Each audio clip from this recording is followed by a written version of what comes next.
Ugh.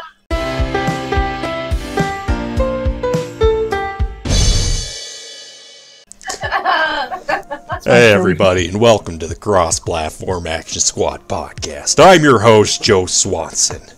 No. You should start it like that. That's pretty cool. I don't like that. I don't like it. So anyway, yeah. We got Riley, Mark, and Malia, and myself, of course. You did start it that way. Yeah. Well, technically I started it with that horrible throat noise, but we're doing this now, so... You never tell us when you start. No, I think it's better that way. I guess we're just gonna roll right into questions like we always do, if you want to take it, Riley.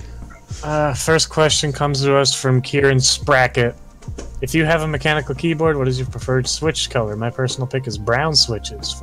I don't know, man. I mean, I don't really know too much about keyboards. I have a Black Widow fucking Razer keyboard, and it has quote-unquote green switches, and they're fucking cheap and terrible, and I hate it. So. Browns are decent.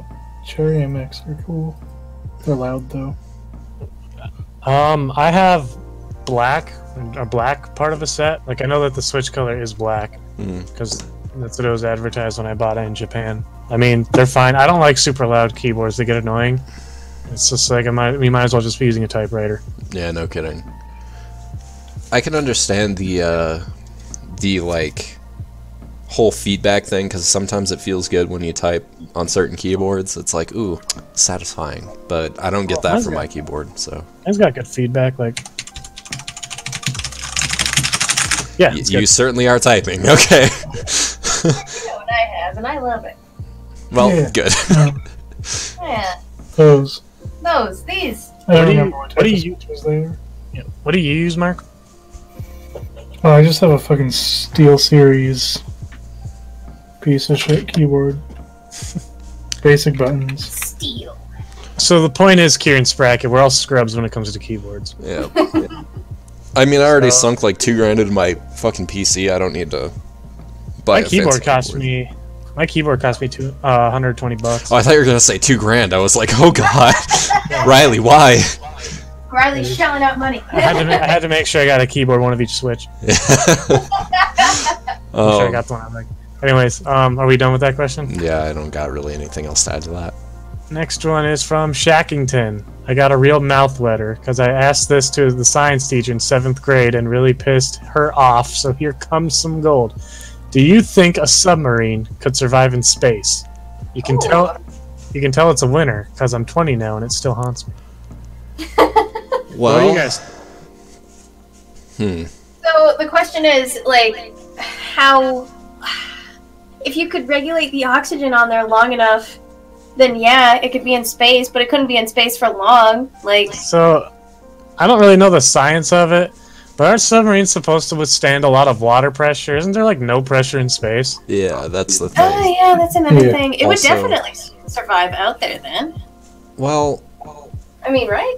you'd think so, but it'd also have to withstand the radiation from like the sun Oh, and stuff. Fuck. I always forget space is riddled with fucking awful things. Yeah, and I feel like if, you know, I mean, you're not going to really crash into anything out there in space, but I don't know. That's a really hard question. I'm going to say no because I'm a pessimist, and if someone launched me into space on a submarine, I think I would probably just kill myself anyway, so.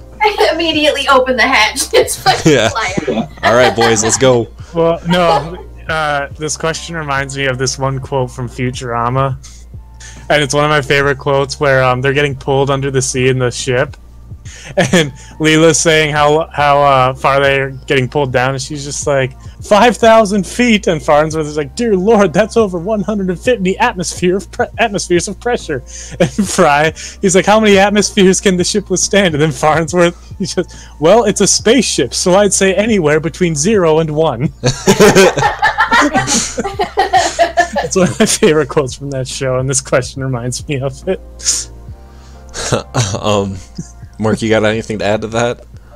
So, I think it would survive so long as it was built with the right material to withstand radiation. I mean, I guess it would survive, The people inside might not. Yeah, they might be baked alive. I guess the question is whether the submarine would survive in space, and I guess it would if you got it out there. So, yeah, it would survive. Yeah, a Tesla can survive in space. I don't see why a submarine can't. So We just need to send a submarine out and just see how it does. didn't Do we even know that a Tesla would survive? They just launched it and we just watched it for the first hour. I mean, it at least survived an hour in space. So Well, then a submarine, if that's considered surviving, then yeah, a submarine would easily. Well, it also didn't say we couldn't put the submarine in a rocket designed for space travel to get it up there. So I mean, Well, then it would definitely. also I don't think submarines are even alive in the first place. So does that count as surviving? I mean, it would survive physically, but would it survive spiritually? What is life? That's what we need to come down to. The next question comes to us from DJ Snowy Boy. What type of Chick-fil-A sauce is the best? I wouldn't know, because I've never been to Chick-fil-A. Oh, that's We don't alright. have a Chick-fil-A. They want to, like, electrocute the gays or something, so... Yeah, you know. I'm not interested in any of that. So, No. I haven't had every Chick-fil-A sauce to know, but I'll just say that their signature sauce is the best, because normally when you go to these places, the signature sauces are the best, like Cane's. Oh my god, Cane's is fantastic, dude. Yeah, but like the Cane's sauce is just, it's the best sauce to eat that with. Oh, even though yeah. it's just like, even though it's just like a mixture of ranch and something else. It's really good. It's unique and delicious. But I'd have to say the same. Yeah, the Chick-fil-A sauce kind of tastes around the same, but like normally the specialty sauces at places are the best because it's the only things that it's the only sauces they put their effort into. Ooh, I'm actually really up on this next question once we get there, but Okay, but I'm looking at the Chick-fil-A sauces, and apparently there's a cheese sauce. ooh, I don't know about that. Here's the thing: cheese sauces on chicken nuggets is awful. Yeah. So when I was in Japan, they had these thing called Shaka Shaka nuggets. Oh, in yeah. McDonald's, where they give you a little bag of chicken nuggets from McDonald's, and they give you like a powder of flavoring, and there's either a spicy one or a cheese one. I got the spicy one. You put it in the bag, and then you Shaka Shaka the bag. You just shake it, and then all of a sudden the nuggets are coated with the the dry rub, and they're pretty good. The spicy ones are good. I had the cheese ones; it was disgusting. Cheese on chicken nuggets are awful. So, and it says that this cheese sauce costs 99 cents extra, so definitely don't get it. What the Mark, did you have anything to add for Chick-fil-A sauce? I'll let everybody know once I go to a Chick-fil-A. Alright, there you go. To be continued then. Well, don't go on Sunday because they won't be there. They will be closed. He raffle. They're all about Anyways. shocking the gays except for on Sundays. I don't know about shocking, but I mean they definitely don't like them. But anyways, the next question also comes to us from DJ Snowy Boy. What's your favorite type of fruit juice? Okay, orange mango or orange pineapple, one of the two. Pineapple orange is my favorite by far. Oh, that's a tough one. Because I like orange juice. It's just solid. You can't go wrong with orange juice. Well, if it's solid, you need to turn down the temperature of your fridge. It's supposed to be liquid. Something's wrong. Grape and apple juice. I'll Can go be a kill hitter. myself, it's fine. I like grape juice. Grape juice is good. I like white grape juice over red grape juice, though. Yes. Ooh. I don't. White grape juice is disgusting. You're also probably a red wine person, aren't you, you fucking plebeian? Yeah. What, Rocco? I am too, truthfully, but anyway. Mango is dope. Hell yeah, dude. Dude, I've gotten really into pomegranate. Oh, yeah. Actually, yeah, pomegranate juice is pretty dope too. Is that the bean fruit? What? Or the bead fruit? Yeah, the bead fruit, yes. Yeah. Dude, let me tell you, pomegranate is probably the most frustrating fruit to, like, extract the fruit out of, but one of the most satisfying to snack on. Can you guys hear Rocco? He's like so frustrated right now with me. So many seeds. Cannot. Oh, you just heard him. Hey, little buddy. Buddy. I miss that little Anyway. annoying fucker. Yeah, you can go, buddy. It's okay. It's like he was just kind of like doing little when I was holding him, but like he wasn't meowing or making any effort to leave. He's like, know what this he was- upsets me, but I'm not going anywhere. Yeah. Oh yeah, what's your favorite juice? Oh, it's either it's like a tie. I don't know. It's a toss up between mango orange, pineapple orange, and pomegranate, or like a fruit cocktail, like a decent fruit cocktail. Cause like Arizona tea makes like a really good like fruit cocktail juice. Oh. Can that really be called fruit juice when it's mostly just high fructose corn syrup? You know, not really, but you know. Hence the cocktail part, Jesse, you dumbass. You fucker! Also, lemonade is dope. Oh yeah. Lemonade's fucking delicious. Cranberry juice. Also good. We're just listing off of every fruit juice. You know what? I really like fruit juice, man. Yeah, all Fruit juices are good. Yeah, I like fruit juice too, but I mean, pineapple orange is the clear winner to me. Fair enough. It is I just don't like pineapple. Oh, this one, Riley's got. We're not done. Mark was talking. Sorry. I said I don't like pineapple juice. Okay, That's it. Mark is done talking. Okay. Are we done with that question then? Yeah. If you could spend the rest of your life with any fictional character, which would it be? Oh, easy, Petra. Yeah, I knew that was coming. Immediately. Petra from Fire Emblem Three Houses, if anybody wasn't sure. Oh, that's a tough one. Malia, I know you've got something cooking. Just about to say, we can just kind of do some dead air while we think. Question, my mind's been like, it's like a filing cabinet in my head right now. It's just the sound of everything clicking through like the tabs. It's like, oh no, which one would it be? Like, does it have to be romantic, or... Of course. Okay.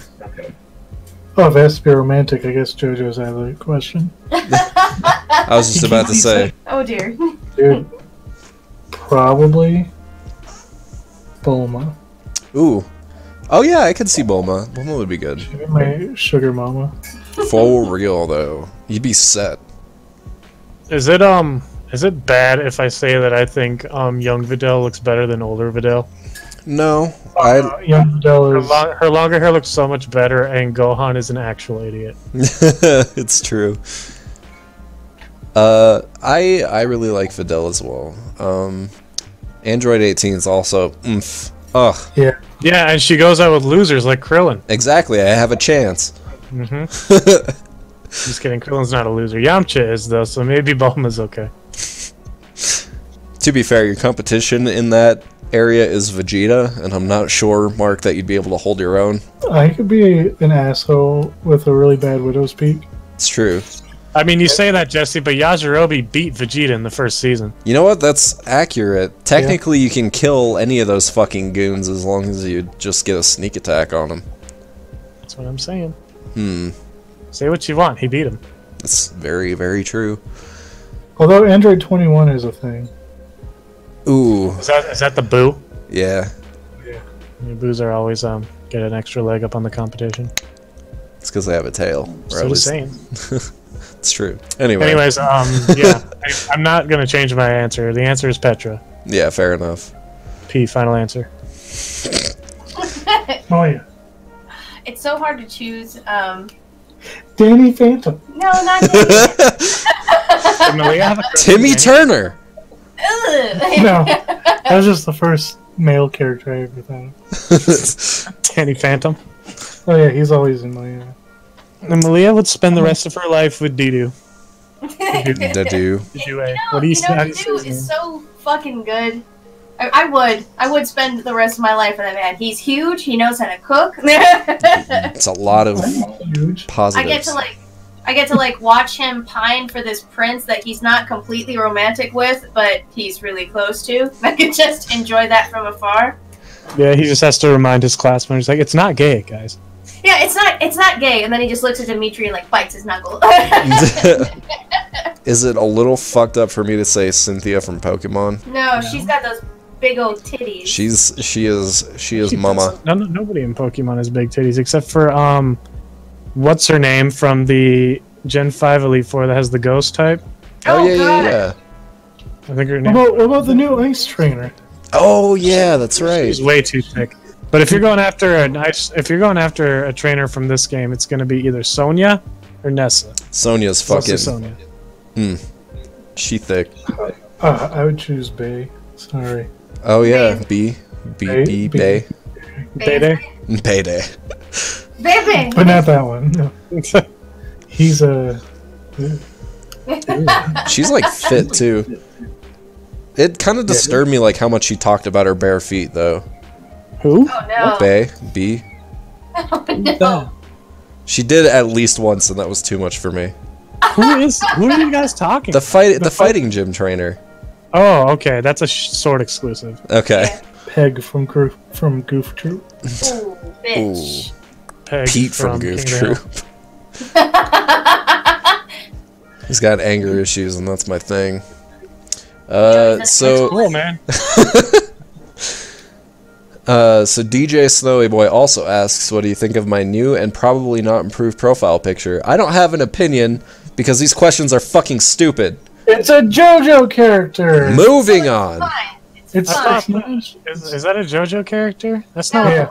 That's not Yes, what the boys it in is. JoJo. No, I can show you the. I can show you the world. It's around street. Oh, it's Narancha. Oh, Yeah, yeah. it's from a. Well, Narancha is best boy, so of course it's good. It's from when he goes to the zoo. Oh my god. Scrambled asks, what if Bigfoot came into your house and was all like, ooga booga, I'm gonna eat you? Let him. Yeah, I'd fucking bend What would over, you do? show him my Why would you salty bend chocolate donut. over? Why would you bend over? No, because, you know, That's not what he asked. I'd give him something to eat. Just like, what if you had company, Jesse? I'd bend over. Bon appetit. Bon appetit, motherfucker. What if you went to your daughter's class social? I'd bend over. So I watched Harry and the Hendersons. So You'd offer him a chocolate milkshake. yeah, What was that movie with Justin Long where they went after Sasquatch? Justin Long played like that redneck bully dude. Oh god. I don't know. Oh, the Sasquatch King. That's what it was called. yeah. Okay. That was a dumb movie. You guys want to play Bigfoot again? No. Okay. Anyways, next question. What would you do for a Klondike bar? This question comes to us from Hectocloctopus. Nothing. Yeah, I don't Klondike really... bars aren't really that good. I'd rather have like a Choco Taco or something. Dude, Choco Tacos are fucking lit. Well, I'm gonna have to have a chocolate taco because I've never had one before. Oh, they're decent. Are Oh, they? yeah. How much are Klondike bars? Fuck, you can get like a pack of them for like $5 or something, so... Yeah, they're, Well, they're super I'd pay cheap. $5 for a Klondike bar. There you go. I probably wouldn't, honestly. Like, they're not really... A regular ice cream sandwich outranks a Klondike bar. It does. Like, even when you get, like, the specialty Klondike bars, they're never good for, like, too long in your freezer. You know, Yeah. like, if you just get the box and, like, eat them from the store, then you're just like, oh, yeah. But if they're in your freezer for, like, over a week, somehow they just don't taste right. Mm-hmm. I would have somebody pay me to take the Klondike bar. Alright, so Scrambled asks, what if someone laid a finger on your Butterfinger? Well, I'm allergic to peanut butter, so I'd probably bite their finger off. There you go. That seems like a reasonable response. I'd let them have it because I don't like the new recipe of the new Butterfingers. I probably wouldn't mind, because I can't eat them shits without it getting stuck in my teeth real bad. And Oh, it's the best part. I fucking hate that shit. I can't stand it. It's the best. Lick it out of your teeth. I hate it Fucking too, but freak. I love Butterfingers. I would politely let them know that is my candy bar and it is not theirs. And I'd try to... Well, if they're just like laying a finger, like gently resting their entire index finger along the length of your entire candy bar. I'd just stare at them while I ate it still. You're just like licking their finger as you're just like pulling the candy bar into your Who lips. knows? I might come out of the ordeal with a new friend. Who knows? That's not how you make friends, man. I'm sorry. Yes, it is. I I guess- try it. I guess it would depend on who it is, because if it was like Homer Simpson, he'd probably strangle me. Yeah. He'd go, don't! And then he'd start, well, you little! Why are you little? Why are you little? Do a Gigantamax. And Oh god, Gigantamax Homer. Oh god. Woo! Oh god. Only like 5 times as loud and 5 times. He'd be like fighting Whoa. donut type. He'd be fighting donut type. Anyways, next question comes from King Zero. Can you believe that it is not butter? Margarine is plastic. It's just edible plastic. Isn't plastic oil? Isn't Yes. everything oil? Aren't we oil? I Yeah, mean, we're all oil. shit, man, that's fucking deep. No, it's not. It's a dumb thing to say, and we're moving on to the next question. Fair enough. Trash eater. What's the best Thanksgiving food? Oh, stuffing easily. Yeah. Fuck, I don't know, man. Fuck you. My mom makes a dank ass stuffing. No. If a traditional American meal consists of wet bread, okay, that is the best. I hate that. I hate everything about what you just said, but I can't disagree with it. I'm actually a really big fan of cranberry sauce. Really? So yeah, and also sweet potato casserole. I fucking love that shit. So, does your mom make her homemade cranberry sauce, or do you get the shit in the can that's shaped like the can? Both. My grandma used to make like legit cranberry sauce, which I really loved. But then Did she the like canned step in it stuff. with her bare feet, and it tasted good because you got her sweet feet? Don't talk about my grandma's feet. Okay, that's not okay. Sugar Mama's lemon bar. Jesus. So sweet you can eat it with your feet.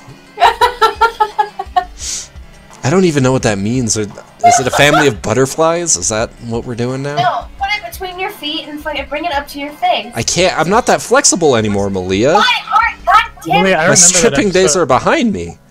Malia, I remember that episode of the Proud Family talked about with their get up and go bars. Yes, yes. That was fun. But everybody loved them until they figured out that Sugar Mama like made them with her feet, with her Is awful the onions. Proud Family on Disney Plus? I don't think it is.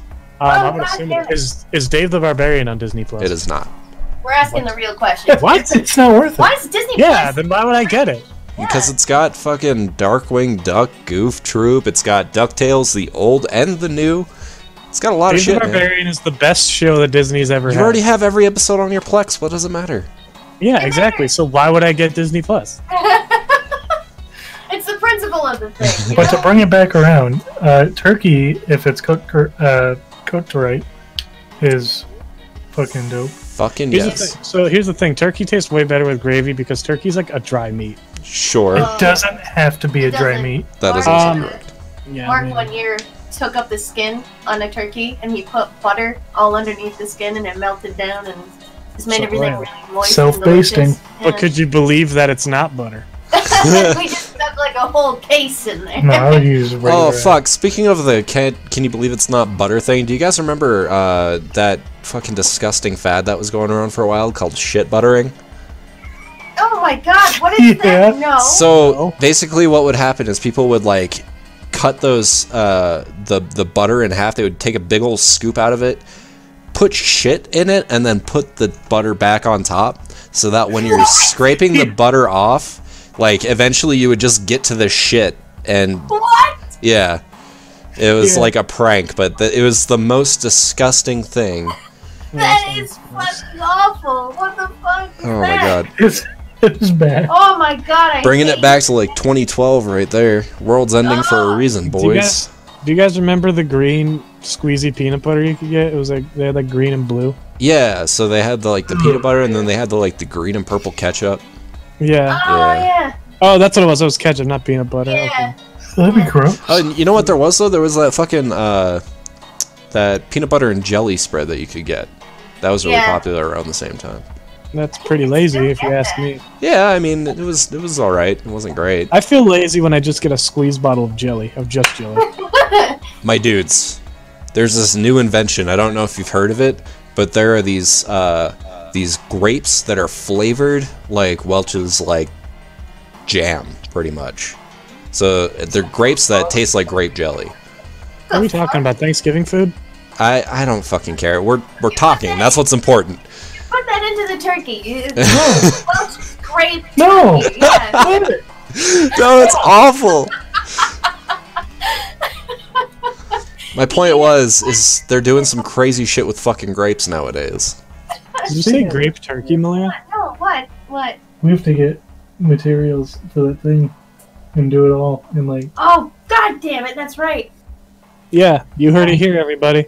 Finest Yeah. podcast. Yeah, we're doing the thing. We're doing the thing in a few days. 5 days. We have 5 days to make God. one thing. Well, we did the last The week. I gotta make a turkey. The next question comes to us from DJ Snowy Boy, who can suck the most dick at one given time. Well, I Haven't mean- we had this question before? No, it was who had the biggest dick. That's what it was. Oh, God yeah. damn. And it This was is Malia. toss-up between me and Jesse. I don't know. I feel like I have more experience, no offense. No, I think that's true. I think Jesse do it. I've never been too good with my throat, though. That's the thing.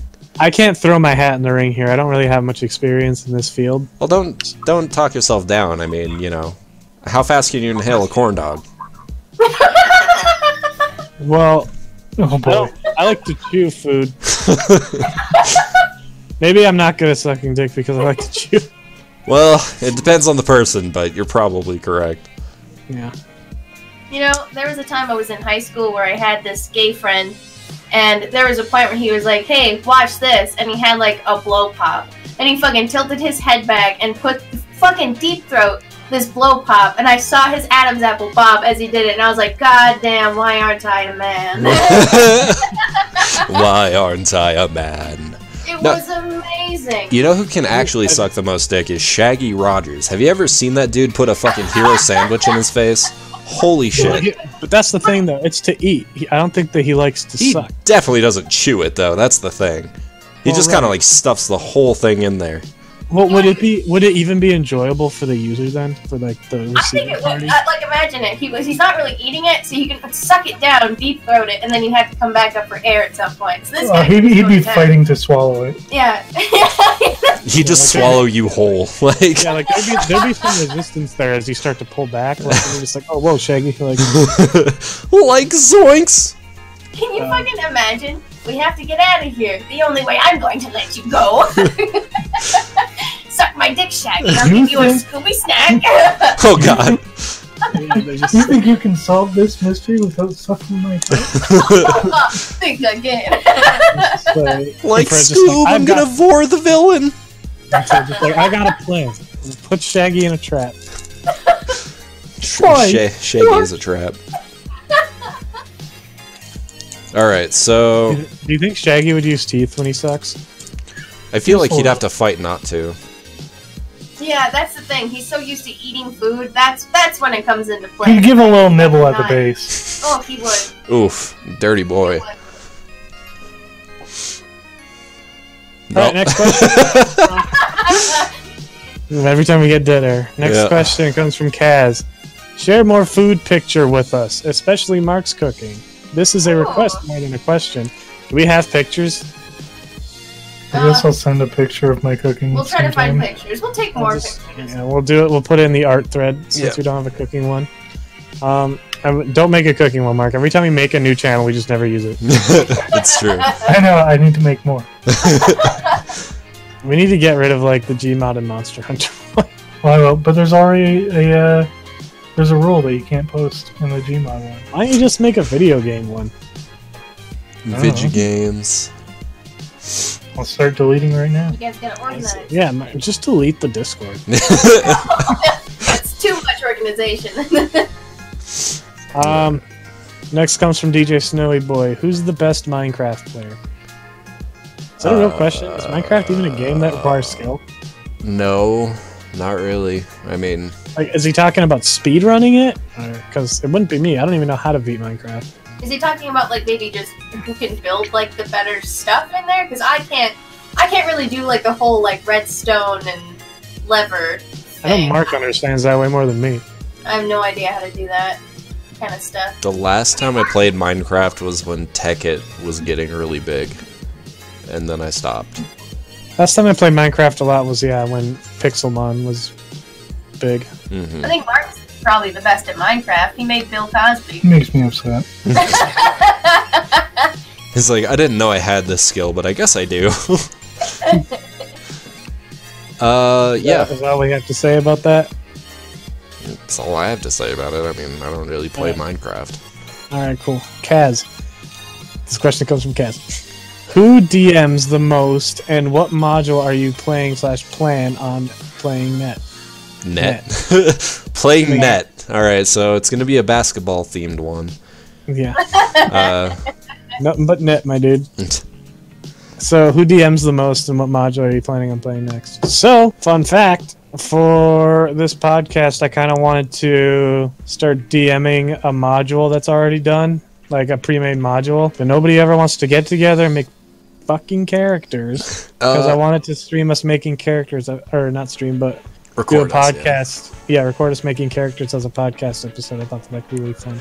Let me know what you think in those comments. Like, comment, subscribe. There you go. Riley's buying into it. Let's go. Yeah, man, I'm gonna sell the fuck out of it. Yeah, I mean, in terms of who DMs the most, I would probably say I probably have the most experience doing it. I think Zach does. There was a period of time where I was doing it twice a weekend for like months. Yeah, but Zach's DM'd like the most campaigns. I feel like you were doing like an actual like campaign that was ongoing, weren't you? Yes and no. We started a whole bunch of different ones.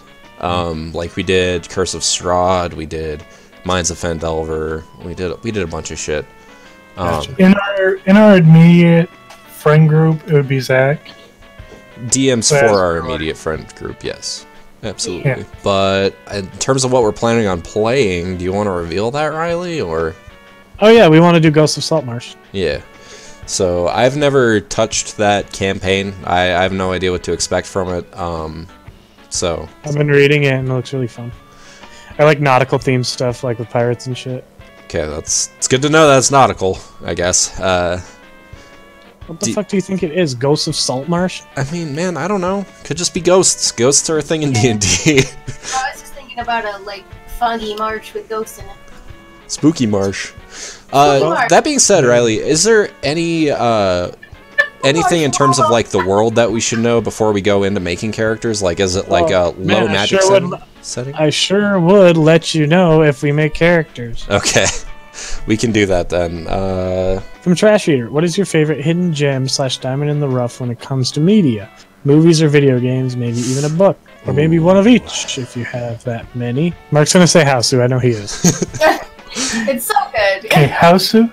It's good. It's great. So fucking good. But definitely not that Al Oni movie. That was the worst thing I've ever seen. That was awful. Dude, it was so boring. Like, it was like 45 minutes of exposition and then like 10 minutes of people getting brutally murdered. Remember when like the Al Oni like had like a little son Al Oni and we just saw it scuffling down the hallway? We never saw it. Oh yeah. Do you remember when the dude who fucked the flower turned into an Ao Oni and we never saw it again? That was the weirdest scene too. Just him in the flower cage, just fucking like why? Remember towards the beginning of the movie, we followed this one character and he was going to be the main character and he ended up being the first person to die. Oh yeah. And we're just like, why are we following this character so much if he's just going to die? Subverting expectations. Ooh. Not good at all. I don't know who was thinking. That was a fun night though. I remember, so as soon as they showed the dude fucking the flower, I looked at Riley and his mouth was just on the floor. Like, it was like, what? What is happening? Because I thought I was following the movie. It was really good. It just came out of nowhere. Oh my god. I'm sorry, Mark, we totally interrupted you. No. So I have a lot of like... You know a lot of weird ones, yeah? Yeah, so... Is Trouble in Tiny Town one of them? Oh, Big Man in Little Tokyo, or whatever the fuck it is? Big Man Japan? Oh, no, I mean... Big Man in Japan? If you ever get a chance to watch Big Man in Japan, you'll hate every second. Fucking, what's that other... Orgasmo? Was that the, Orgasmo. That's made by Matt Stone and Trey Parker, I think. Yeah, it's definitely not one of their more famous works, though. It's so fun, it should be. It's really good. If you ever get a chance, it's... Okay, this isn't like a gem. It's not great. But if you get a chance, watch Golden Boy. It's an anime from like 1990 something. You have to watch the English dub though. That's what makes it so perfect. Because it's just fucking outlandish. Dude, speaking of good English dubs of 90s anime, fucking Ghost Stories, anybody? Hello? Oh, yeah! It's well known to be funny, though. I mean, so you think it's well known, but it's like a cult following. If you know about it, you know about it, but not a lot of people do. Paranoia Detective. Oh my god, yes. Fantastic. Anybody who follows, like, the work of this specific, like, director, animator, whatever, Perfect Blue is a fantastic psychological horror anime. Oh, yeah. Perfect Blue is a really good. You get into it, and it's all about an idol that decides to be like an actress, and like you follow her for a while, and you start to see that her mind is kind of starting to disintegrate because she's under a lot of pressure. But then it's not up until the halfway point where you realize there's a lot of other stuff going on in the background. Don't spoil anything. I'm not going to spoil anything, but I had So Mark good. watch this, and he had the same exact reaction I did at the end. Ooh. It was complete bafflement. That's good. Um, You got anything, Riley? I don't know if I have anything that's relatively unknown. I don't know if you guys have ever seen this movie. It's one of my favorites that not a lot of people talk about, but it's called Eternal Sunshine for the Spotless Mind. Oh, dude, that movie's so fucking good.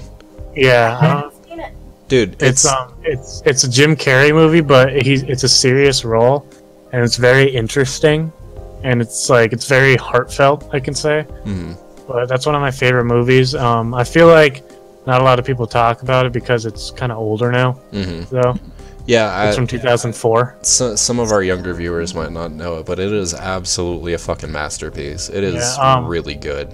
I can tell what the plot is about, but essentially, this guy goes through a breakup with this girl, and there's this process in like their reality that's where they go into their brain and they basically separate parts of the brain so that he gets rid of the memories of her. Huh. And the whole while you're watching the movie, you're kind of going through his mind as the memories are getting erased, and it's very interesting and pretty fun, honestly. Yeah, Yeah. it's a really good movie. they Definitely. make reference to it in Futurama. Yeah, they do. Right. They make a lot of references in different movies. It's a good show, But, by the way. That's a hidden gem. Just kidding. Another movie that came out. This one came out recently that nobody really talks about, and it got snubbed at the Oscars and stuff. It's called Loving Vincent. It's a movie about what is it? It's like Oh, is it the It's Vincent Van Gogh one? yeah, it's the Vincent Van Gogh one where it's composed of 65,000 frames of oil paintings. Yeah, Oh, it's yeah. Animated and every frame is an Oh. oil painting. It's Yeah, nobody's so- really talked about that one. That one's beautiful to watch. I really like that one, especially if you really like animation or art in general. That's a good one. That's really cool. I completely Yeah. forgot about that, but I Yeah, it came remember out you in talking 20 about Yeah, a it. lot of people did, and it came out in 2017, and nobody cared. Yeah. Well, it's not, a Marvel movie, so who gives a shit, right? Plus, it's about like old art, so I'm sure that like kind of kept a lot of people away. As for books, I don't really read a lot of books, unfortunately. The last book I read was Ready Player One, and the book was awful. Could I make a recommendation? Do you like fantasy books? I mean, yeah, I guess. So I would recommend the Dark Elf trilogy by R.A. Salvatore. He does a shitload of D&D books. He has a series following this Drow Elf that's like 30 books long. You don't have to read the whole series, but like I definitely recommend at least picking up the first trilogy. Better yet, R.A. Salvador. better R.A. yet, Salvador writes some really good fucking books. yeah, and they're all on Audible too. Every single book he's written. So one of them is even partially narrated by fucking Dan Harmon. Oh, fun. Yeah, it's like a compilation storybook, but yeah. So I'm thinking Dan Harmon actually gets a lot of his like D&D inspiration from those books. Yeah. Yeah, I still need to watch Harmon Quest Season 3. dude, I do too. Gotta that. There you go. That's a hidden gem or diamond in the rough when it comes to media. Harmon Quest. Not a lot of people Yeah. talk about that shit. Yeah, because everybody's so focused on Rick and Morty. If you guys want like a show by the Rick and Morty creator that's better than Rick and Morty and set with D&D, watch Harmon Quest. It's Yeah, way for better. real. Like it's all ad-libbed. Like none of it's fucking scripted. Like it's really good. Yeah, it's essentially Dan Harmon and a couple friends getting around. Like they play D&D to a live studio audience, and they animate some portions of the story, and it's really good. It's really fucking funny too. Like Yeah, parts of it it's have me fucking hilarious. dying. Like But the, that's I mean, like really good too. Like it's I think it's important to note that Dan Harmon isn't the dungeon master. It is someone else. yeah. yeah. So even Dan It's one of- Harmon like actually gets to play. Well, Dan Harmon had a podcast called Harmontown where they actually played D&D on that show. And it's the same DM as from Harmontown, Spencer Critton. Oh, he's so good. Yeah, The fact that his he's a last really name is good- Critton is really telling as a DM. Right. I don't know if Hot Rod is a hidden gem, but that's one of my favorite movies Oh, too. fuck, dude, that is absolutely my favorite movie. I love Hot Rod. Yeah, dude, that movie's great. Yeah. I've never met anyone who hates that movie. Well, I feel like that one didn't get as much coverage as like Popstar. Yeah, fuck Never Popstar. stopping. Like, Popstar was way more gratuitous. Hot Rod was just straight up funny and ridiculous, and I loved it. It's really good. You got anything special, Malia? I don't remember if you already answered or not, but Malia reads a lot of books, so maybe she has some books. Yeah, so for books, there's this one horror book that I read forever ago. It's funny, the first time I came up to visit Mark, since I lived downstate when we met online, it's called Dark Harvest. I saw it in a bookstore, but didn't buy it the first time. I came up a year later and was like, I hope it's fucking still there, I hope. And I had to look everywhere. They moved the location, but I found the last copy that they had. And it's about this town where on Halloween, all the adults are like off the streets, but all the teens come out and they try to kill this one masked figure that's running through town. And if they do that, they get to leave this city. Otherwise, they can't really leave it at all. interesting. Yeah, and as the story goes on, you learn more about like what this thing is, if it's an actual person or not, and it ends on a really good scene that's always been stuck in my mind for like ages. It was worth the year's wait to come try to hunt it down again. That's interesting. Yeah, there's also another one called Deathless, and it's focused on this girl that falls in love with this folklore, this Russian folklore monster known as Koschei the Deathless, and he has other names too. But essentially, he can't die. He lives in this really weird kingdom of deathless demons and stuff. And what ends up happening is she falls in love with him, and there's a huge trial to try to become his wife. There's a lot to do with his other wives he's had in the past and in past legends. There's this whole thing going on with real life history, because as she's falling in love with him, World War II is going on, and she ends up in one of in a There's city a lot going on with this plot right now. It's so much. But the relationship between her and Koschei is so fucking good. It's definitely one of those. It kind of felt like how Jim Henson's The Labyrinth felt. That one line that Jareth says to Sarah, where he's like, "If you listen to everything I say, do exactly what I say, I'll be your slave." It's just so powerful. I'm like, oh, yes. Gosh. Other books. What'd you say that one was called? Deathless. There you go, folks, if you were looking into that. Oh, it's so good. So, Go ahead and continue thinking. I have something that sparked my interest after you talked about Dark Harvest. Yeah. Definitely not a hidden gem or anything, but have you guys heard of I Have No Mouth and I Must Scream? Yeah. Yes. So Yes. that fucking short story is one of the most horrifying stories I've ever read.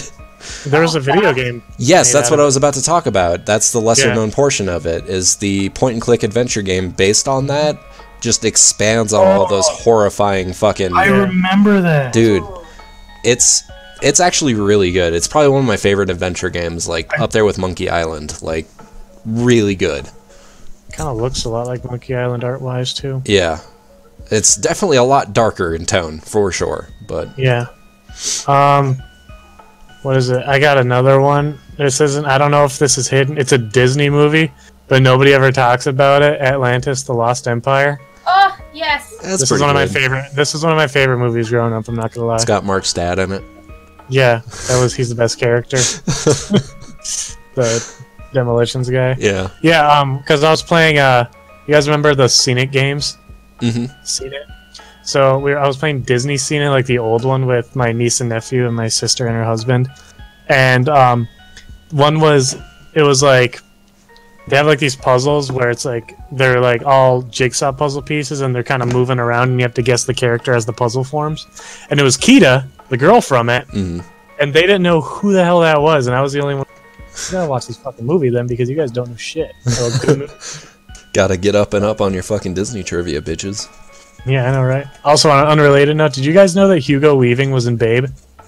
I did not. Yeah, he plays he does the voice of the sheepdog in Babe. Huh. Okay. Yeah. Fun fact for everybody. Movie trivia. It's fun. Interesting. Do we got anything else to add to this? I was going to say something about a video game, but I can't. I lost my thought on it. Have you guys ever seen any of the Critters movies? I haven't, and I want to. Can't say. Did you I guys have. know that Leonardo DiCaprio was in Critters 3? What? I did not. He was a wee lad in that movie. Huh. So I love the first Critters. It's hilarious. It's stupid and just funny. It's got a Troll 2 vibe to it. Oh God, yes. And one time when we were getting drunk at my friend's place back in Colorado while playing D&D, we had Critters in the background. And when Critters 3 was starting, I saw, and I didn't know if I was just drunk, and I was just like, did that just say Leonardo DiCaprio in like the opening credits? And I was just like, guys, and like they all just kind of looked, they're just like, he's not in this fucking movie, man. And we looked it up, and yeah, it's got a young Leonardo DiCaprio playing one of the kids in it. That's fucking great. I know. But Critters is about these little furry aliens that go around and eat people. It's pretty fun. Seems right up Malia's alley. That does sound really like a lot of fun. I've been wanting to watch it, but I just haven't seen it streaming anywhere. I just think it's funny because like they're not immortal. Like all you need to do is shoot them with a gun and you're fine. But like they eat everything so fast, except for when they're on screen, obviously. But it's just kind of funny. It's a funny movie. In terms of video games, Buck Bumble, Rocket Robot on Wheels, and what else is an obscure one I can throw out there? Turtles in Time. Oh fuck, man. That's not obscure. It's not, but me and Mark used to play through that every time I went to his house, like every single time. And then his fucking brother sold his goddamn Super Nintendo. Best video game or best game for the for the NES was Where's Waldo? Just saying. That's not even close to true. Why are you going on the internet and telling lies? I love Altered Beast. No, stop. Everybody stop. You're wrong. Altered Beast is fun. I don't know if it's obscure though. feel like Gunstar Heroes. That's yeah. I don't know if that's obscure, but it is fun. Yeah, I don't know if that is obscure because I've actually heard some people talk about it. Let's see. Starting with you, obviously, Mark, but like somebody brought it up when I was like at a game store at one point, and I was like, oh shit. Oh, that's a good one. That's pretty obscure. Is what is it? The Neverhood, that adventure game that's all claymation. Oh yeah. The Neverhood. It's fucking great, man. It's got some sick music too. Really short game though. Playfighters 63 and a third. Don't talk to me. Or Playfighters. I only had the original Clay Fighters for the Sega. Or Clay Fighters. I think it was just called Clay Fighters 64 for. It was a Blockbuster exclusive. I don't know. I played Clay Fighters once at your house, and I was like, "That's enough. That's enough." It was of Clay that. Fighters 63 and a third, but with more characters. Okay. I got a game that's pretty small. I don't know if anybody's heard of it. It's called Final Fantasy VII. Oh my God, Riley. Yeah, it's got a pretty stupid story, but it's pretty silly altogether. Before Twilight was really big, No. somewhere in there. No. Listen, there's a better book series. I don't want to say better. I don't know. There's a book series that kind of delves into someone falling for a vampire a little better, and it's called Vampire Kisses. There's 13 of these books. They're a lot shorter than Twilight. No. And they go through this girl's whole adventure of getting with this vampire and the ridiculous fucking stereotypical goth teen adventures that she had to go through to I get already love it. But how many I only vampire got- kisses are there? There's like 13 of them. There's No, I'm 13 talking books. about like how many times did she kiss the I vampire? don't even know. I never read I read through half of them. That's however many the library ended up having. At the school I was going to. Oh, when I was younger, speaking of children's literature, I was really into those Pendragon books. Do you guys know what that is? Nope. Okay. I don't think so. Basically, a little boy goes to a whole bunch of different like worlds through this magical network called the Flume, and like goes on adventures and stuff, trying to kill like this demon lord of some sort. That's basically all I can remember from it, but it was entertaining for when I was like, 10, 10. But yeah, definitely R.A. Salvatore. I know he's not necessarily not well known, but you know, it's good stuff. Look into that. Do we have anything else to expand on this? So now's the time where we just talk about topics and you guys can leave. I mean, that was like about an hour, so Pokemon was good. I mean, which one? Sword and Shield? All of them. All of them, just in general, yeah, they're really good. No. my favorite is Sun and Moon 2. No, get out! Gross! I mean, they're probably good if you haven't played the first Sun and Moon. Yeah, Yeah, that's the thing. You're the superior version. Yeah. So, I don't know. Pokemon Sword and Shield, like, I've got very mixed feelings about it. I like a lot of what they did, and I don't like a lot of what they did. Mainly, the story is super lame. I don't know what else to say about it. It's just very one note. Go here, fight the gym. Not even the team really stuck out. They were just a bunch of rabid fans. They didn't even do anything. Okay, so here's the thing. I didn't think Sword and Shield were that good. And Team Yell, I didn't even feel was the enemy team. It ended up being that frickin' Marcos guys at the end that you didn't even know existed until the very end. Yeah. Which was stupid. Yeah, you know, a lot of the problems within the game were the fact that, like, it seems like they had bigger plans for a lot of elements within the game, but they didn't have time or resources to really push through and explain that better. Because it's like in Sun and Moon, we ended up getting Lucime's evil organization, and we went through and met a few of them before we even had to, like, battle them. Mm-hmm. But then with this one, it's just like, hey, before you even get to the end game, here's these people. It's like, So, Well, like, well, here's the thing, like, because like at the very end, and sorry, spoilers, when you have to go around Wimbledon or whatever it's called, and find that dude that's just hiding in like telephone booths and stuff. oh, Every time I battled him, he had like that weird title. I was like, that's a weird name for a person. Like, yeah. and then I thought more. I was like, oh, that's the organization's name. Yeah, no, I had the same exact reaction, and it's like they never ever mention it within the game. Like, if they do, then it's like a passing word. Like, oh, here's like Chairman Rose, and he belongs to this. Mhm. And then you never hear about it ever in detail. So, my thing, right, and it's just like a small little detail that I noticed, but when you're riding up that elevator, it's like Hop goes through animations like he's talking to you, but nothing happens. Yeah. And I thought, my first thought was, were they like going to put in like a heartfelt, like, we've been through so much together speech as you're rising up through the tower? Because that's kind of what it felt like was supposed to be happening. And they just didn't put it in. Yeah. Like, Hop was trying to talk to you, and you're just ignoring him like the whole Yeah, time. exactly. It's just like, I've had enough of your shit. Stop talking to me, you little fuck. Like, You just zone him out completely. I feel like there was a lot to the game that they just straight up didn't end up putting in that they meant to. Because a lot of the game feels very, very empty. Yeah. So here's the thing. I don't like Dynamaxing. I think that's stupid. I don't like, and I was gonna like. I thought I might like Gigantamaxing, but the way that they distribute Gigantamax Pokemon in the game is stupid. So Gigantamaxing is now fucking dumb. Yeah, I don't like the way that they do it either. The fact that we've already said spoilers. You have to catch the Gigantamax, like, Pokemon. You can't just have that Pokemon in your inventory and make it Gigantamax later. Yeah, you have to make sure that that Pokemon can specifically Gigantamax. And it's stupid. It's just like, why not just make the Mega Evolutions and have Mega Evolutions?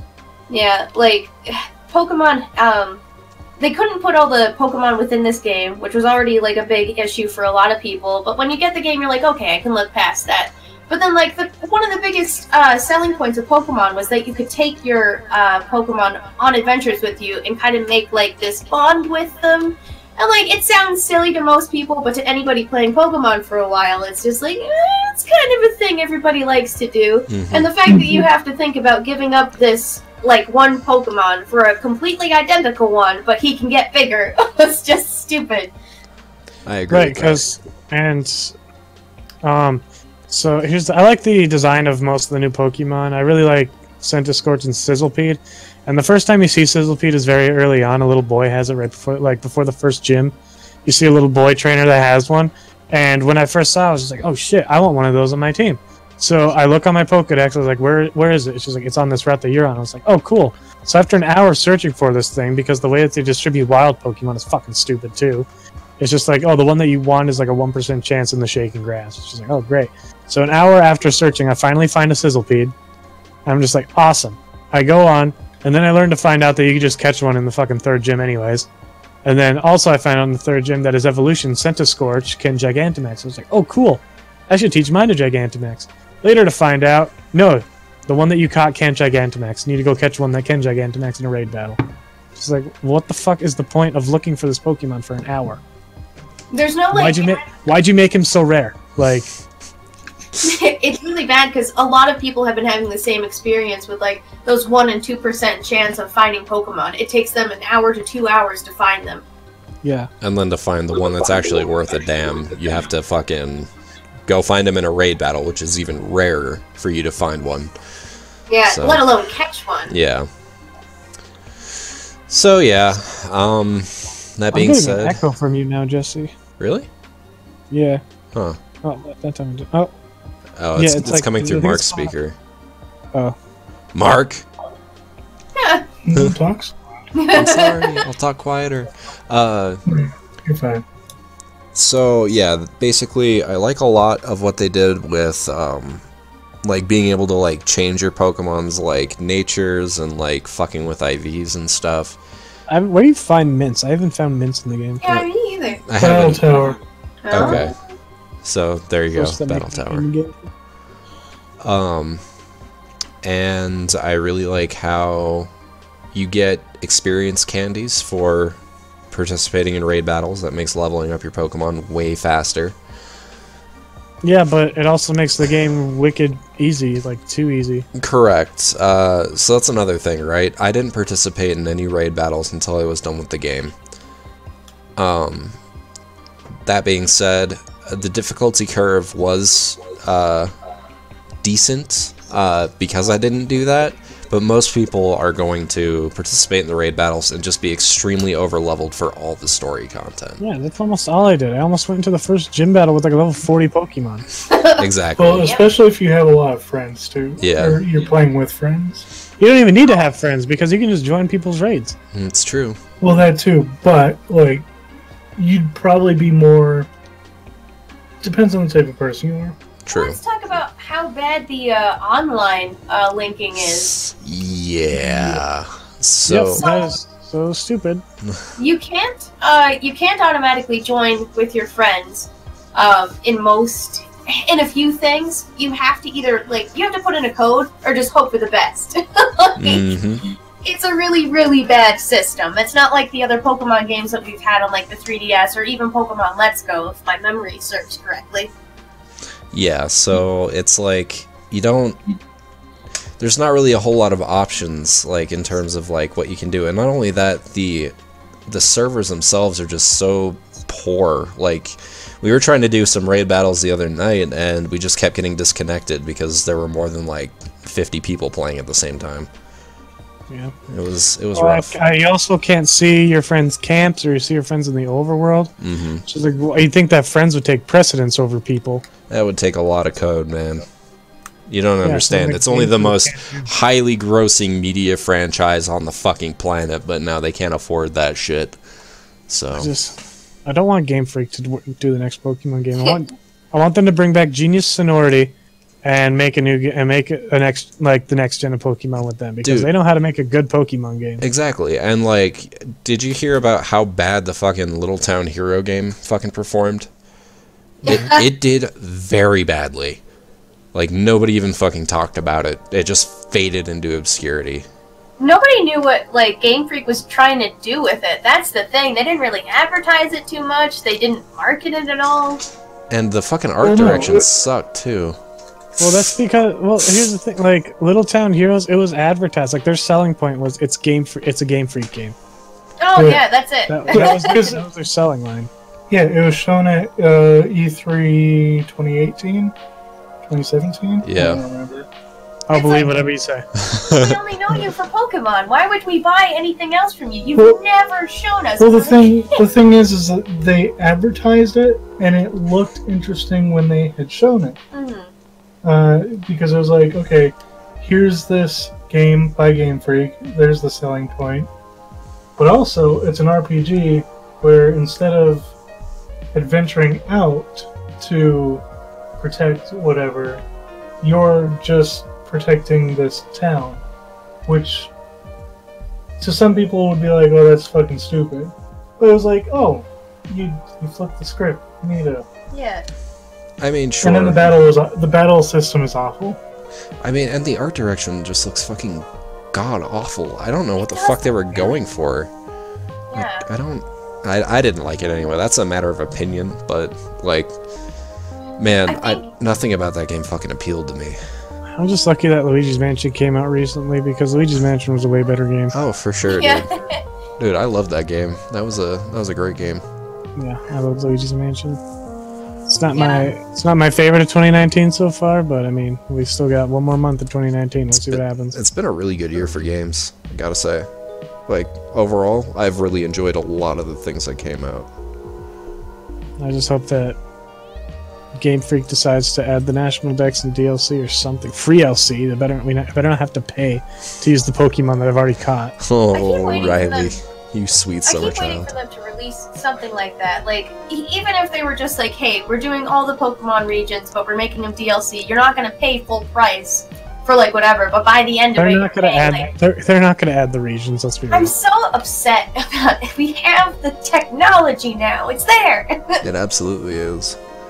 That's the worst part, man. They have so much they could fucking do. Yeah, And see, like other places might have the technology. Game Freak doesn't seem like they do. Game Freak can't do fucking anything right now. well, that's just the think thing. that's They have the budget, though. They're the highest grossing media franchise on the fucking planet. They make more money than Marvel and Mickey Mouse combined.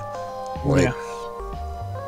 The biggest issue is that, I guess the biggest issue with them is the fact that whenever they come out with a new Pokemon series and they come out with like new Pokemon, they have a lot more marketing to do with it with their toys, cards, and other merchandise. And the games have to coincide with the release of that, or else they're like waiting on making money back from all these plushies and everything that they've made. So I have a feeling that they jumped the gun on making all these plushies and stuff for like the new Pokemon and like the anime series that's coming out in Japan like right now. So they were just like, fuck it, let's just do this. That, and they ended up running into the problem of like not being able to just port all their Pokemon over to the Switch because there was an issue with their porting program, Mark? see, I that... don't remember. So, want to know what you do? You delay the game so that you can get it to work. Exactly. That's her point, is that the marketing wouldn't allow for that. Like, they Yeah. needed to push out all the different merchandise, and they needed Yeah. the game. They quote-unquote needed the game to go along with it. I don't Like, give a fuck. That's a big hit to their reputation now because now I'm not even that Exactly. excited for the next Pokemon game. I mean, I'm Right. probably not even gonna get the next one. Like, I'm not gonna lie. Like, Sun and Moon 2, I was like, alright, this literally, I have no interest in doing this whatsoever. And then fucking this shit happens, and I'm like, I'm pretty sure I'm done with Pokemon, like, for the foreseeable future. Like, this is probably it for me. I think if they added more events to this one and they actually like, I don't know, just added more to it in general over time and we're just like, we couldn't put this out in release, we're sorry, here it is in like an update, then I'd be more interested in like their future projects because it's like, okay, you couldn't put this out on a release date, but at least you're trying to do something. Well, and that's the thing too, is I don't necessarily hate the game, it's just there's not enough for me to be invested or keep my interest in it. Like, I've basically completed about half the Pokedex, and it's a struggle for me to like want to pick up the game because I really don't care. Like, Well, the problem as well is like completing the Pokedex will get you like the shiny charm, and you can shiny hunt for these Pokemon. But it's like with the way Game Freak has handled Let's Go. First off, we don't know if we can even transfer over any of the Pokemon that we're going to end up catching. that's true too. Mm-hmm. But anyway, so Mark, do you have any actual like positives to note about the game, or? There are positives about Okay, this. so I actually enjoyed the storyline because I was tired of being the chosen one That's fair, I Every- guess. fucking time. But you were the chosen one in this game. You Fucking the twins from Super Jail at the end were just like, he's the reincarnation of the king. Okay, but that was okay, but Oh no. that was post game. We must I'm talking- fight the champion. I'm talking leading up to that point. Yeah, yeah. Leading up to that point, I was just a goddamn trainer trying to be the goddamn champion. Yeah, And that's sliding fair. down hop every time I can. But I mean, isn't that more? Wasn't that the same for Gen 1? I mean, yes. I mean, yes, and Gen 2. Isn't that more due to the lack of an actual story? Like, I feel like it's less about, like, oh, you're the chosen one, and more just like, oh, we don't actually have a plot for you to follow. Just be the best. Yeah, you know, another thing that stood out to me, now that I'm thinking about how, like, the game seemed to be missing stuff, when Chairman Rose's theme came on, I didn't know what fucking game I was in. Yeah, I was that's like, true. oh, time to battle, and then just, I was like, whoa! Is that the Toby Fox song, or? No, that's the Battle Tower theme. That's the one Toby Fox did. Okay. But the Chairman Rose thing, I was like, I don't feel built up to this at all. No! Like, It what? came out of nowhere. Like, why am I facing with epic music? Like, does this guy even know how to play Pokemans? Like, I don't... Yeah. He never showed any inclination of being able to before. Well, and What that's, pissed me off about the story was that when Champion Lee was just like, why are we making a big deal out of a problem that won't be a big deal until 1,000 years? And like, I'm sitting here, just like, he's right, dude. Yeah. Yes! Like, he what's was so like, pressing? By the way we're going, two things are going to happen. One, we're going to find a different, better energy source. Mm-hmm. Or two, humans are just going to be extinct and we don't need to worry.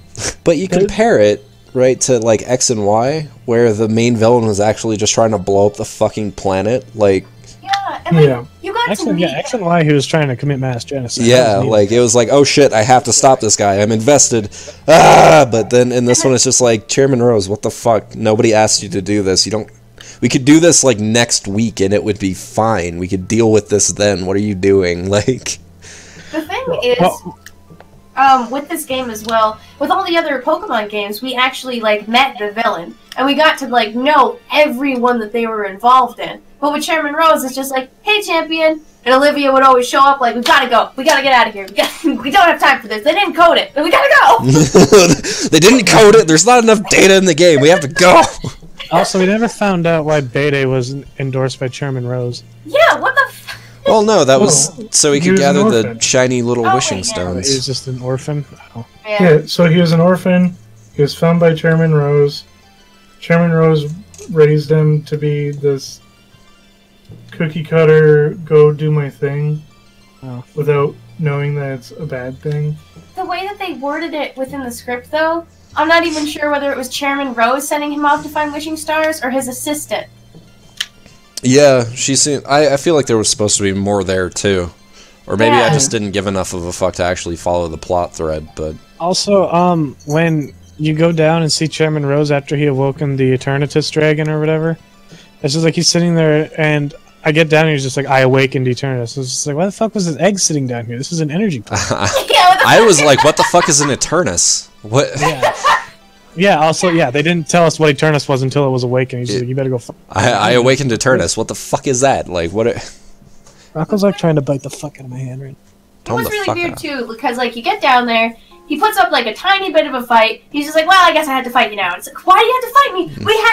We didn't have any beef, you and I. We didn't have any problems." And then he fights you, and then he's just like, "Well, I guess I'm not gonna stop you." And then he stands there. It's Oh like, boy, I love Pokemon. That's what his fucking like thing was after you kick his ass. It's just like, oh golly, Pokemon are cool. Fucking Rose. He's just like, I accidentally awoken like Eternus. It's like the champion is going up to deal with my mess. Battle me. And then you fight him, and he's just like, you should go help the champion now. It's like, okay, boomer. Like, what the fuck? Yeah, it's just like, why did I have to battle you? It's just like, oh, Game Freak Dude, just that wanted was to the show whole off. story was okay boomer. Yeah, that really okay, was it. boomer. It was so you could say that. No, Freaking Game Freak just wanted to show off Gigantamax Copper's jaw, whatever his name is. That's speaking of Eternus, though, the Gigantamax Pokemon that is literally in its description, it cannot Gigantamax. It cannot Dynamax at all. That's fucking stupid. If you take it into a raid battle, you cannot do it at all. That's awesome, man. That sums up the entire fucking game. That's pretty cool too, considering that his signature move is called Dynamax Cannon. That's why he can't Dynamax. He's shooting it directly at you. He's like, turn big. Like, go into a raid battle, try and use him. He cannot Dynamax at all. I don't know why. That's pretty awesome, Game Freak. I'm glad that you made these. So good. So good. Top notch. They One probably positive spent. thing I can say is that the wild area is cool. Yeah. I'd say that I hope that Game Freak keeps it in, but it's an actual good mechanic, so they're not going to keep it for the next game. Oh yeah, that's gonna be gone. I like how they had all those overworld sprites and you can't walk with your Pokemon too. Yep. That's just not possible.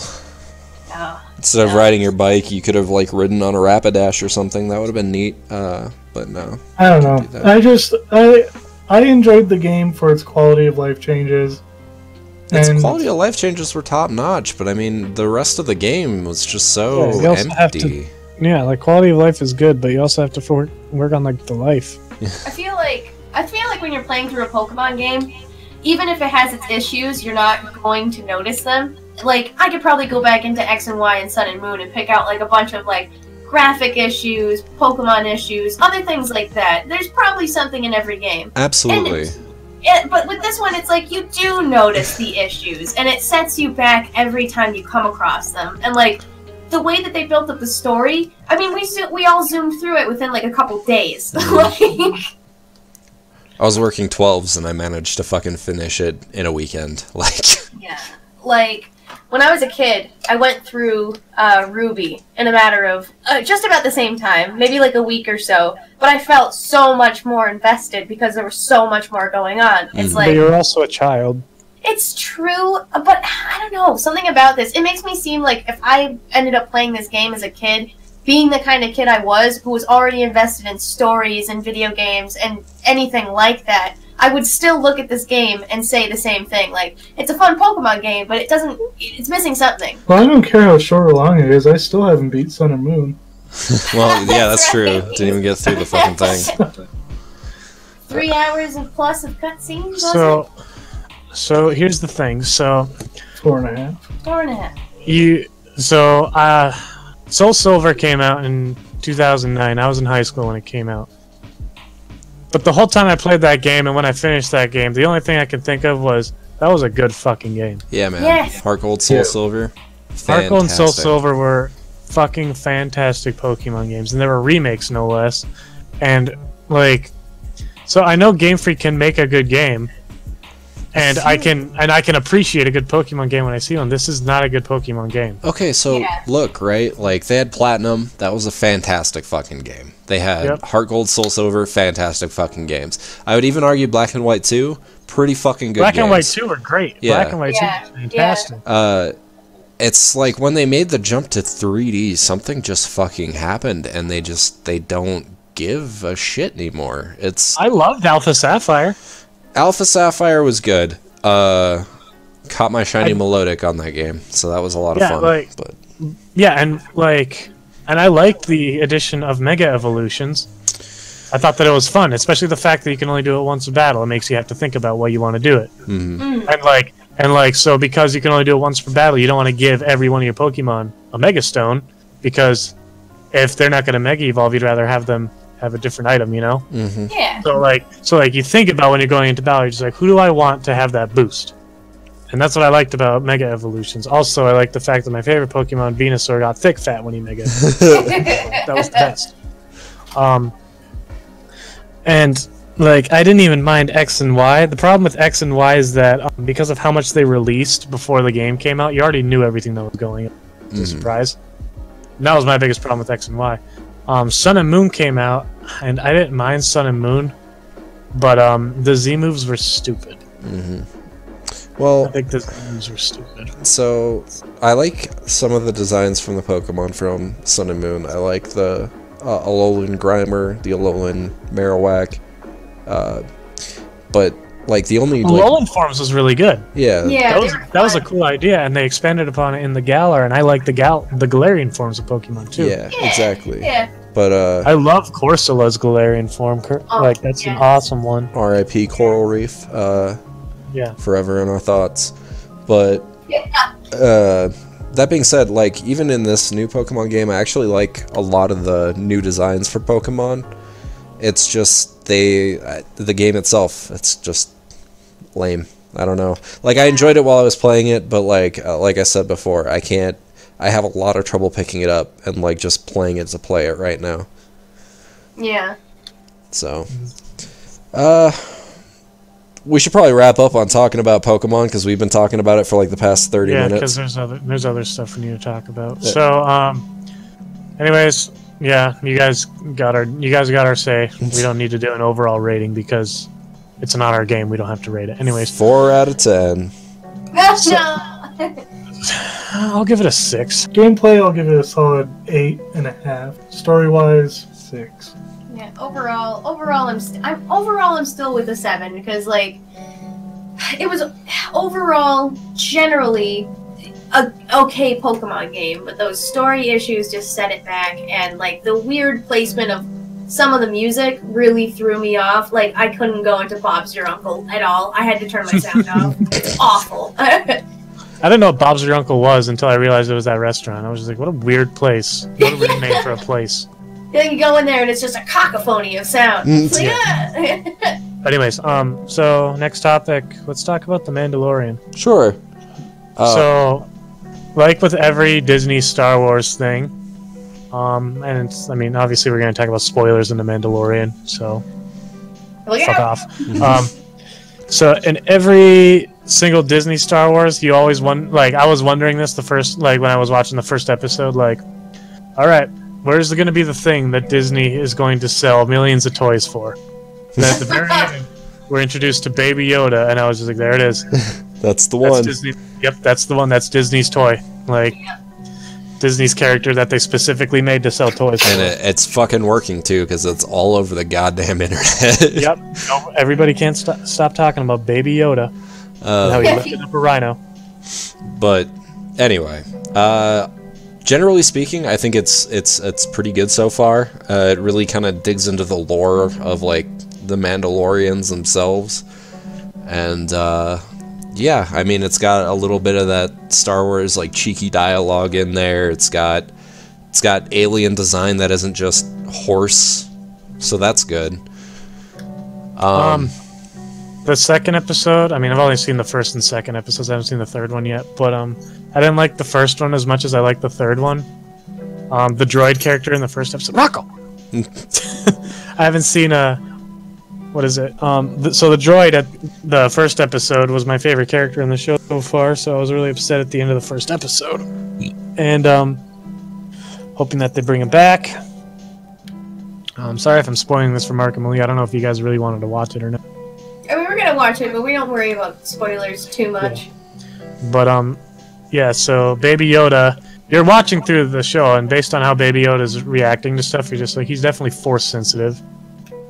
Because the only character we know of this race is Yoda, who is like the epitome of being force sensitive. Mm. So it's just like that's the only thing you know about this race is that they can be extremely force sensitive. So sure enough, he lifts up a rhino. It's like, oh, he's force sensitive. But it's kind of neat how the main character, the Mandalorian, and the other character he's with, what was the name of that character? Ray X Primer. They didn't know what the hell it was when he was trying to explain it or see it. Mm-hmm. Whereas like you as an audience member knows, which is kind of fun. That's a fun thing, in my opinion, because you're just like, oh man, when are they going to figure out what's going on? Like, because we know, because we're cool. One thing I didn't realize is the planet that the end of the first episode and all the second episode take place on is Tatooine, apparently. Yep. Because there's Jawas on it. Unless Jawas are on unless Jawas are on other planets. I've never seen them traveling through space, I don't think, but I'm not like exactly up on my Star Wars lore. Right, well, all they have are those sand crawlers, and I don't think those can fly. No. But yeah, fucking, I love Jawas. They're cool. Swear to God, I heard a couple of EGAD's voice clips in there. Yeah, kind of sounded like it. But I mean, Jawas have been around for a long time. EGAD could probably be using Jawa speak for all we know. That's true. So Yeah, I mean, I don't really have a lot to say about the series yet. It's only on its 3rd episode, and it's good so far. It's got a really good dose of action. It's got that good old Star Wars campiness, like I said. And, yeah, I mean, that's all I really have to say about it. What I really like, and we saw it a lot in the 2nd episode, is that the Mandalorian isn't all-powerful and just a badass and can kill everything he wants. Like, he actually struggles in a lot of stuff. Yeah. Saw it in the 1st episode, too, and he was getting attacked by that fish with legs. Yeah. He's mortal. He's mortal, and he's not, I mean... He's not OP. He's skilled, for sure, but he's not infallible. He's just an average Mandalorian, really. Yeah. Which is saying something. Neat. Yeah. But also Carl Weathers is in it, which is fun. Yeah. That was neat. That was neat to see. Good old Apollo Creed out in the Star Wars universe. Side note, I started playing that new Jedi: The Fallen Order game that I was shitting all over a few episodes on the podcast ago. Because EA showed it was only a few episodes ago, and it was an E3 like fucking months ago. Yeah, I mean, you know, we need to make more of these. I mean, but it. So you play as that same dopey looking schmuck, and he runs around like he's got a load in his pants, but it's a pretty fun fucking game. Like, I gotta give it credit. It's a mix of, like, Uncharted meets, like, Sekiro Shadows Die Twice meets God of War. It's, like, a really neat little package of things. It's got a lot of well, not interesting. It's got a lot of, like I said before, campy Star Wars dialogue, and, like... You were telling me earlier that it was pretty easy, though. Yeah, so I'm playing through it on Grandmaster, and I haven't had any trouble yet. Basically, they tell you at the beginning, just, hey, use the block button, it's super good, and yeah, that's pretty much all you really have to do. That being said, like, it throws a lot of, like, interesting scenarios at you where you can play around with, like, force powers, which is really fun. Like, if you're getting rushed by a bunch of stormtroopers, you can, like, flip over them and then push them off a cliff with force push, and that's really fun. Nice. Yeah, so like I said, it plays a lot like Sekiro, except for you have force powers. It's fun. And if you're bad at video games, it's got an easy mode. So there's that. You said that your main character still looks like the R word. Yeah, Ringo Starr. Yeah, like I said, he's a dopey looking schmuck. And I don't know. What about the Wookiees? Do they still look like furry socks? Yeah, so I just got to Kashyyyk actually, and they look like they're like covered in paste. I don't really know how to describe it, but their hair looks all like stiff and matted, which is upsetting because I don't know if you guys saw the screenshots I shared earlier, but the game looks really good sometimes. Until they have to show Wookiee fur. Well, it's like Wookiee fur or like... the game looks a lot better in the dark. Like, I feel like a lot of the lighting engine really shines when there's not a lot of light. Like... It's not good. No, but there are parts of the game that look fantastic. I would argue that some parts of the game look potentially like some of the best I've seen in 2019. It's just not consistent, and the animations are really janky. But yeah, overall, good game. I'm enjoying it. It's a fun single player experience. So there's that. Is it better than Pokemon? Yes.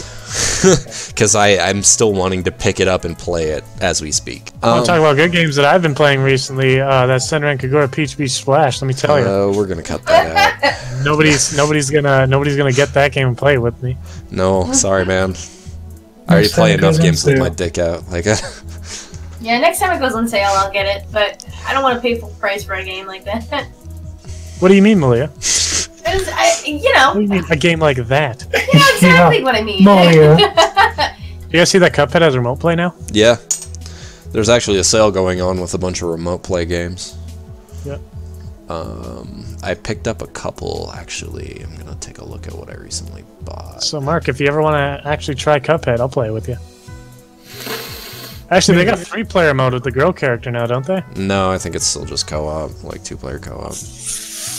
I know, kind of lame, right? Yeah, right. Why would introduce another character to a 3-player game and not, or to a 2-player game and not have 3 players? Mm.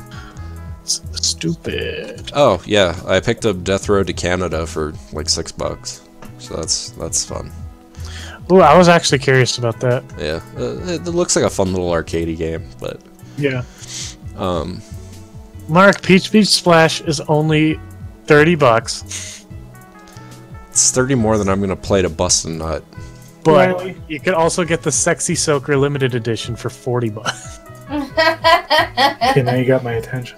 The no shirt, no shoes, all service edition. Oh god, Fuck. what was that? No shoes. Oh no. Stop. Oh god, Ugh. anime Peach Beach feet. Enough. No. I don't know what caused the foot fetish community to rise up in rank over the The last year, internet. but stop. All I'm saying is, Nessa's rare trainer card. If only she took off those fucking shoes. God damn it. Riley, stop it. Okay, do you guys have anything else to add to this whole thing? Because we're at about an hour and a half right now. Yeah, so let us know if you guys want us to start doing a D&D campaign for this podcast. We're doing it regardless, so buckle your butts. You say that, It's happening. but I need to get you guys to actually fucking do it. So you guys are fine if I make a JoJo dwarf, right? Like that's I'm okay. blaming you. I'm blaming you guys, even though I'm partially to blame as well. And now it starts off where Bigfoot breaks into your house and goes ooga booga. And I bend over, show him my chocolate donut. Oh god, they got a furry version of it, and it looks awful now. Oh my god. Oh, All right, God. do you guys have any closing comments? I don't know. Gaming companies in general just need to take their time working on projects. But Malia, Yeah. money. Yeah, that's the thing. Yeah, money. but Metroid Prime 4. Yeah, Metroid Prime 4. Let's not. What about Metroid Prime 4? It's not What do we out know yet. about Metroid Prime 4 other than that the 4 is blue? Well, They restarted it. Yeah, they restarted it completely. So yeah, we don't know anything. Yeah, but that's the thing. Nintendo flat out said we're retconning this because it's not good to us. We're redoing the entire thing. And even And of with course, Animal Sword and Crossing- Shield was good to fucking bring out. they don't have say on Yeah. that though. They're What? only a majority shareholder. They don't have say. Yeah. Oh yeah, I guess.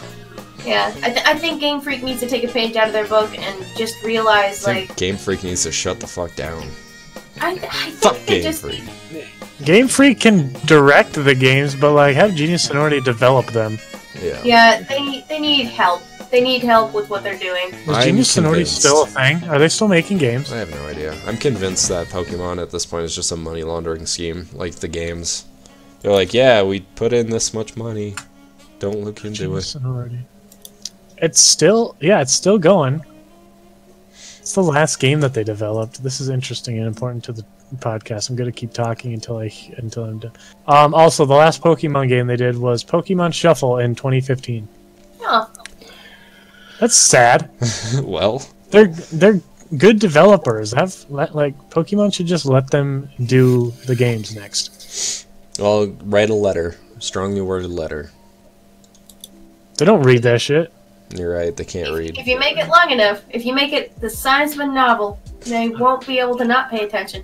I'm gonna go give myself cancer, and I'm gonna make the Make-A-Wish guys come here. I'm just like, I want Genius Sonority to make the next Pokemon. They have to do it. They offered you a wish. Yep. Or they could just tell you that they're gonna do it because you'll be dead before it comes out. Isn't that how Shadow the Hedgehog was made? Some kid will make a wish. Just like, I want Sonic to have a gun. I want Cold Steel to be a real thing. Yeah. Let me I tell wanna you, being, I want to play Shadow the Hedgehog, and I want him to use a gun.